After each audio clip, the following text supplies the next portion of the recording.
Bonjour, bonsoir. Alors merci de me... J'espère que ça va marcher. Hein. J'espère que ça va marcher parce que je suis en Wi-Fi là et je ne sais pas si la connexion est bonne. Alors merci de me confirmer que vous m'entendez bien. Mettez-moi un max de love les amis. Mettez-moi un max de love. Et merci de me confirmer que vous m'entendez bien. Ah, je vois que je veux des love les amis. Hein. Je sais pas qui est-ce qui rigole, tu peux rigoler, mais mets-moi des loves. Mettez-moi des loves, les amis. Il est quelle heure chez vous? Il est 3h30 à Orlando. Alors regardez, je vous montre ça. Ça, c'est Mickey. Hein. C'est un bracelet Mickey. Salut Kevin. Pourquoi Mickey? Parce qu'en fait, on est dans le... Vous voyez? Et en fait, ça permet de... payer, on peut tout payer avec, on peut rentrer dans sa chambre, on peut tout faire avec. C'est assez marrant. Vous m'entendez bien ou pas?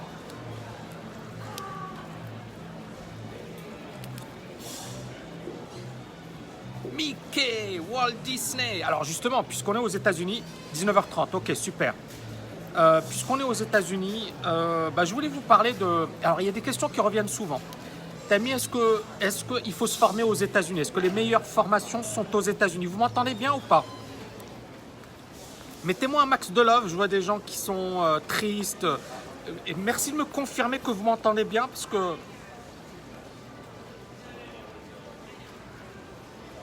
Moi, c'est qui les personnes énervées, les personnes... Mettez-moi un max de love, je veux plus de love que de personnes énervées. Hein. Sinon, s'il y a trop de personnes énervées, c'est pas la peine. J'ai pas envie de vous énerver, les amis. Hein. J'ai pas envie de vous énerver. Hein. Excellent. Bon, je bois un soda, c'est pas bon. Pourquoi je bois un soda? Les bouteilles d'eau dans ce resto, c'est 3,50 $. Bouteille d'eau de 500 d'un demi-litre. 500 millilitres. 3,50 $ la bouteille d'eau. Ils sont fous. Et en fait, les sodas, ça coûte beaucoup moins cher. Boire du coca, ça coûte beaucoup moins cher que de boire de l'eau. Bon, je rigole un petit peu, mais bon, voilà, c'est intéressant. Alors, dans cette vidéo, je voulais aborder pas mal de choses et ensuite, bien évidemment, je répondrai à vos questions. Et vous avez vu, j'ai mis comment dirais-je, une vue sur un passage de manière à ce que ça vous mette un peu dans l'ambiance. Alors, je vais répondre à une question qu'on me pose souvent. Déjà, vous m'entendez bien? Vous m'entendez bien? Je ne sais pas pourquoi il y a des gens qui sont tristes. Ça va, vous m'entendez bien, j'espère.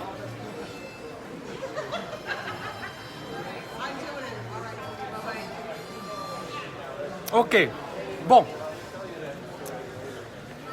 Je vais parler d'un point qui revient souvent. Tammy, est-ce qu'il faut aller aux États-Unis pour se former? Est-ce que ça vaut le coup, etc. Bon, déjà, c'est un coût, un vrai coût de se former aux États-Unis. Hein. Moi, j'ai les moyens et tant mieux, et je suis heureux. Mais ne serait-ce que le billet d'avion, ça coûte cher. Moi, je viens de Dubaï et billet d'avion, c'est... Alors, j'ai pris un business class, bien sûr, mais c'est du 4 000, 5 000 euros. L'hôtel, je sais pas, moi, j'ai pris... ma facture, elle est à plus de 3 000, 4 000 euros d'hôtel. Je parle que transport et l'hôtel. Donc, ça nous fait déjà un putain de budget transport et hôtel. Je ne vous parle pas ensuite du reste. Je ne parle pas de bouffe. Je ne parle pas des séminaires que j'ai payés, etc. Donc ça représente un gros budget. Ça, c'est la première chose. La deuxième chose, j'en avais parlé. Je pense qu'il ne faut pas avoir de complexe par rapport aux Américains. Les Américains, ils sont bons, ils sont innovants, etc. Mais je pense qu'effectivement, les compétences, elles sont partout dans le monde. Et c'est bien de venir ici pour se former, pour voir, pour apprendre, parce qu'il y a des gens qui sont super bons ici. Mais il ne faut pas avoir ce complexe d'infériorité. Moi, je n'ai pas de complexe d'infériorité. Et en plus, j'ai envie de vous dire un truc. J'ai participé à des formations, à des séminaires. Et en fait, j'ai constaté que, en fait, ici, les gens, c'était du business. C'est-à-dire que même quand ils vous formaient, ils n'en avaient rien à foutre de vous. Ils voulaient tirer le maximum. Alors, en France aussi, c'est le cas. Dans d'autres pays, c'est le cas. Mais ici, c'est poussé à l'extrême. C'est poussé à l'extrême, c'est-à-dire que je l'ai vu de mes propres yeux. Et je me suis dit, c'est pas possible. C'est-à-dire, ok, c'est bien de payer, mais à un certain moment, voilà, derrière, il y a également des gens qui ont payé, qui ont investi. Mais en fait, ici, ils en ont rien à foutre. Et ça m'a un peu choqué. Alors, je ne généralise pas, mais le peu que j'ai vu, j'ai vu ça, j'ai vu ce phénomène. et vous facturez des fortunes pour des trucs que moi, je sais pas. Moi, quand je vois la TKL, quand je vois tout ce qu'on a apporté, je me dis, mais c'est pas du tout cher par rapport aux formations américaines, quoi. C'est que dalle. Et je le dis sans aucun complexe. C'est que dalle par rapport aux formations américaines. Et qui ne vont pas aussi loin, qui ne poussent pas aussi loin, qui n'apportent pas autant de coaching, qui n'apportent pas autant de comment dirais-je, de présence et qui n'apportent pas de cœur. Parce que c'est ça le truc. Moi, quand j'ai créé TKL LFA, cette formation, je l'ai faite avec mes tripes. Je veux vraiment aider les gens. C'est pas je dis je veux aider les gens et derrière il n'y a rien. Donc encore une fois, vraiment le point important que j'ai envie de développer, c'est que moi j'adore les Américains, j'adore ce côté business, j'adore ce côté. Il y a des gens qui sont super sympas, super. Mais il y a également, c'est ça le truc, c'est le pays des excès. Vous avez soit des gens qui sont super gentils, super bien, etc. Soit des gens qui en fait qui n'en ont rien à foutre de vous, qui veulent que du pognon. Et ça c'est un truc particulier, quoi. C'est-à-dire on le sent ici. Après, bien évidemment, la culture est totalement différente.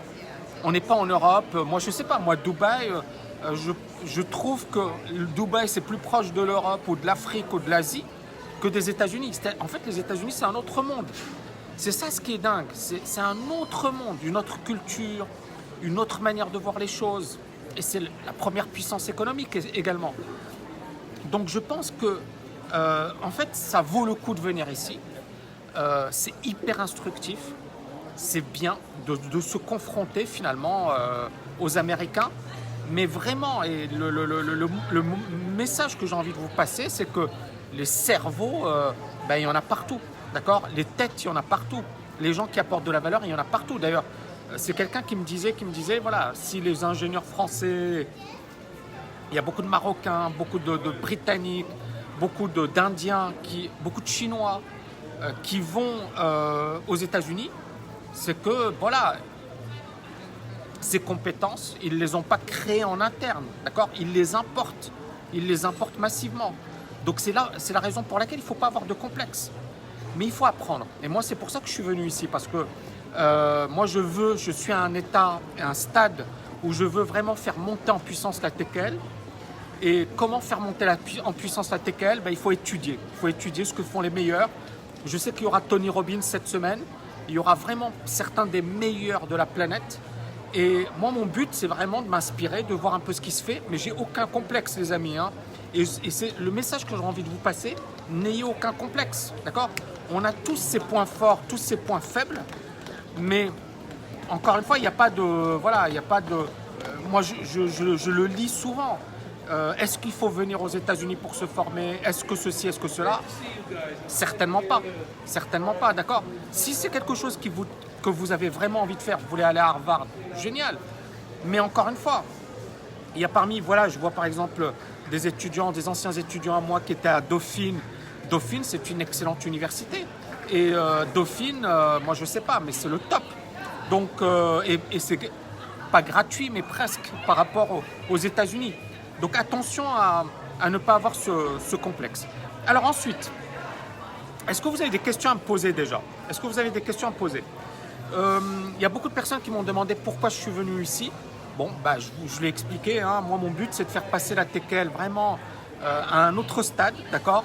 L'année dernière, je me suis concentré sur la création de la formation TKL. Sur TKL LFA, ça m'a demandé énormément de temps, énormément d'énergie. Je pense qu'aujourd'hui, on a probablement le meilleur programme dans le monde de la liberté financière, dans le monde francophone. J'ai pas de complexe, j'ai pas de peur à le dire. Et d'ailleurs, j'ai dit, si vous trouvez mieux, je vous rembourse. Je l'ai dit, je suis l'un des seuls à le dire. Je pense qu'on est allé très loin en matière de liberté financière sur tous les piliers, que ce soit le millionnaire mindset, que ce soit la bourse, que ce soit la création de business, que ce soit comment dirais-je, l'immobilier et que ce soit la réussite personnelle. Donc j'ai essayé de faire le programme le plus poussé qui soit. Maintenant, voilà, la deuxième dimension, c'est faire en sorte de démocratiser la liberté financière. Faire en sorte que ce ne soit plus un programme finalement réservé à une élite, parce que finalement les étudiants qui l'ont suivi, c'était peu d'étudiants qui ont suivi ce programme, mais un programme qui permette réellement de toucher un large public et un programme qui permette réellement de participer à cette mission qui est de démocratiser la liberté financière. Alors Kevin, est-ce que tu as prévu notre formation? J'ai prévu plein de choses. Maintenant, bien évidemment, c'est juste une question de stratégie et de temps. D'accord? Si vous avez des questions, n'hésitez pas. Hein. Donc, pour moi, le but ultime de ces prochaines années, c'est véritablement de faire en sorte que cette mission soit réalisée. C'est-à-dire que je ne pourrais pas aider tout le monde à devenir libre financièrement, c'est impossible. Parce que ça ne dépend pas que de moi, ça dépend également des autres, de vous. Hein. Je pense que le plus important, c'est à un certain moment de le vouloir, mais également de savoir comment y arriver. C'est-à-dire que beaucoup de personnes veulent, mais n'ont pas le savoir. Or, le savoir, c'est une arme. Le savoir, c'est essentiel. Je vais vous raconter une anecdote. Récemment, j'ai pris un Uber, il y a 2 jours. J'ai pris un Uber, c'est un Américain d'origine allemande qui est marié à une Mexicaine et qui parlait 3 langues. Il m'a dit, je parle l'américain, c'est pas l'anglais, l'américain, je parle l'espagnol et je parle, il parlait quelle autre langue? L'américain et l'allemand, bien évidemment. Et attendez, ça c'est un truc de fou. Et c'est ça ce qui me fait dire que les États-Unis, c'est une autre planète. Le gars, il a 65 piges. Vous savez ce qu'il faisait avant d'être chauffeur de taxi? Je vous pose la question. Vous savez ce qu'il faisait avant d'être chauffeur de taxi? Vous pouvez me dire. Hein? Donc le gars, il a plus de 65 piges. Il est chauffeur de taxi. Mais qu'est-ce qu'il faisait avant? C'était quoi sa carrière avant d'être Uber, d'être chauffeur de taxi? Non, il ne bossait pas au McDo. Qu'est-ce qu'il faisait avant de devenir chauffeur de taxi? Christian, des milliers de personnes, si possible. Quel était son métier avant de devenir chauffeur de taxi? Personne n'a une réponse? Parce que c'est vraiment un truc de fou. C'est qu'aux États-Unis que ça existe, un truc comme ça. Qu'est-ce qu'il faisait avant d'être chauffeur de taxi? Personne ne sait.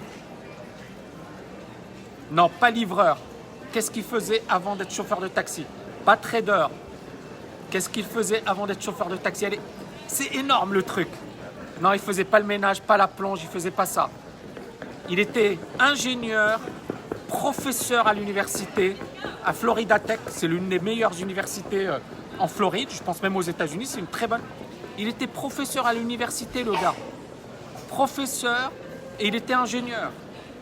Et moi, je lui posais la question parce qu'il m'a dit qu'est-ce que tu fais, etc. Voilà, je lui ai dit, j'ai écrit pas mal de bouquins, j'ai une école, etc. Et le gars, il m'a dit, ouais, moi aussi, j'ai enseigné à l'université. Je lui ai dit, ah bon, tu as enseigné à l'université? Il m'a dit, oui, j'ai enseigné à Florida Tech. Je suis ingénieur, informaticien, et puis j'ai enseigné pendant pas mal d'années à Florida Tech. Moi, je le regarde, je lui dis, et pourquoi tu as quitté l'université? Il m'a dit, ça me faisait chier, parce qu'on me demandait à chaque fois de faire des choses, on me donnait des ordres, et moi, je ne voulais pas que quelqu'un me donne des ordres, je voulais être libre, et être chauffeur de Uber, c'était bien. Qu'est-ce que vous en pensez, les amis?